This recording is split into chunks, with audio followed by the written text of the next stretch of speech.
So as we stroll through the City Arcade for the final time this weekend, I think it's worth noting that a lot of the comments about all of this are saying how long things take.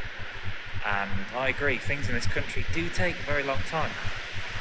But this part of the city centre redevelopment after the war is actually, we're on our third city architect by this point. All of this city arcade was designed by Terence Gregory. It was finished in 1964. Bearing in mind, we'd been building the precinct since the 40s with Donald Gibson's original plan, hence why they're listed and seen in such high regard. There's like 20 years between this ending and the beginning, so these things take a long time, and this redevelopment has been on the cards for almost 20 years, which is far too long to think about something, but even this was the final stretch of redevelopment when it was new. And I think the thing about this is everything has been hacked around and changed. You look at pictures of this when it was new, and it was a completely different vibe. I mean, obviously there's a birdcage here, and this awful staircase wasn't there, and it was much cleaner, and the shops were it was just completely different. I think what we see today is not the vision for what it was. And then as we move out into Shelton Square, this isn't as it was in the 60s, in the 50s. But things change, and it takes time, and things move on. It's funny because I was just sitting in a coffee shop reading about all this, trying to remember who did what. And Shelton Square, funnily enough, the second level of shops only lasted for 6 years anyway. If you look at pictures of this, which I'll spin around in a second, there's a second level of shops there, and that isn't any way to get to them. And that was taken out almost immediately because they had a rethink. Things change. Abandoned the idea of having upper level shops. This fountain was taken out only 10 years after it was done. I understood there was a fountain here, and again that was changed almost immediately. So we always have rose tinted spectacles when we think about how all this was put together, but things were never left or turned out as intended. There was always something that was altered or changed. And even this, you can see the white cladding behind me. That was another level of shops that was taken out in the 80s. All of the paving I'm stood on was put in 1994. Things always move on. It's never static, and that's the way it should be, really, I think. We are approaching the end for much of all this, and Barracks car park closes on Friday and the arcade closes tomorrow, so I'm just trying to do a brief explanation of where we are. Here on Market Way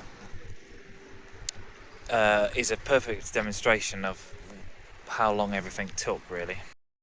Say how long everything takes in modern day, but you've got to remember, even the rebuild of all this took a long time. The original precinct buildings were started in the 40s, and by the time Gibson left in 52, 53, Arthur Ling had to finish off the Woolworths building and then set about putting these towers in, so Hillman House at that far end, and then Coventry Point, which was right here. Some of you will remember, 13-storey concrete building that has gone, was an Arthur Ling creation. But even then, going on to Market Way, a lot of it was finished off by Terence Gregory. We're on our third city architect by the time we got down to the City Arcade, which closes tomorrow. So I'm just going to sort of briefly walk down there and show you the sort of 100 metres between here and there took 20 years. The original precinct with the brick buildings and Westmoreland slate were started in the 40s. By the time we get to here, Market Way, and even the Market Tavern that was changed in the 60s, we were 20 years down the line.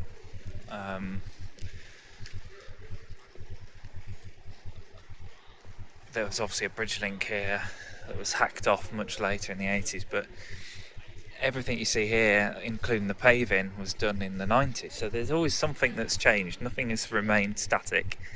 Obviously this stupid clock was a millennium project. You can just tell that by looking at it. The market was obviously an Arthur Ling building. It was completely changed from the original Gibson plan of having it all integrated and became its own separate building. The Portland stone cladded building of Market Chambers, again later. But we again, rose tinted spectacles, there was a second level, but the stairs were removed within 10 years of it being built. The fountain that was here was removed within 10 years of it being built. I think it was actually probably more like 6 years between the top level stairs going, because they just abandoned the idea of there being second level shops.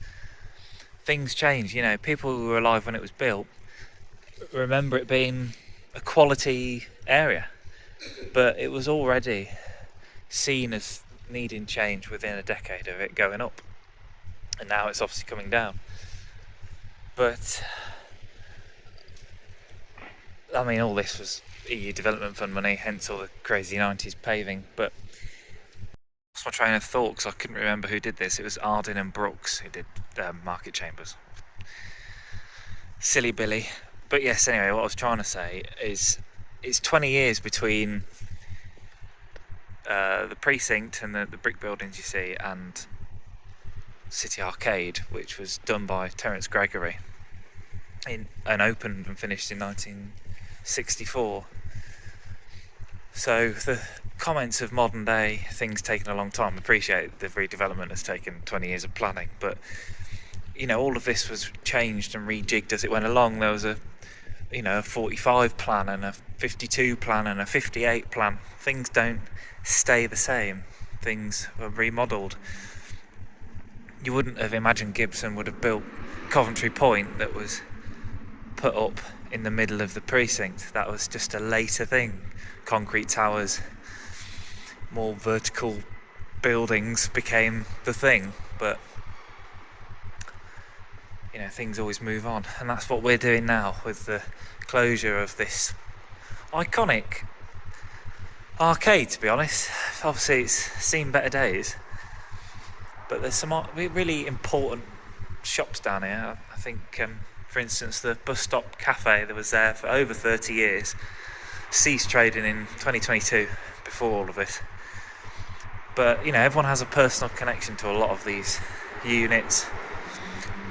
In my case, my mum told my grandma she was pregnant in the bus stop cafe after leaving work in Coventry Point. So all these things will disappear from memory. Well, they'll disappear from the streetscape, not so much from memory, because people won't forget, but it's just good to mark the end of an era. But things have been really hacked around. If it was 1965 now, you'd be looking at a vastly different array of just the build. Even those sort of wooden toppers on top of the signs, they were only put in for City of Culture. They're already weathered and look a mess. All this was painted a few years ago, and the numbers and the signage, the bins and the seats, nothing is static. I think that's what I'm trying to get across, and we just have to try and mould whatever comes next into something useful for people.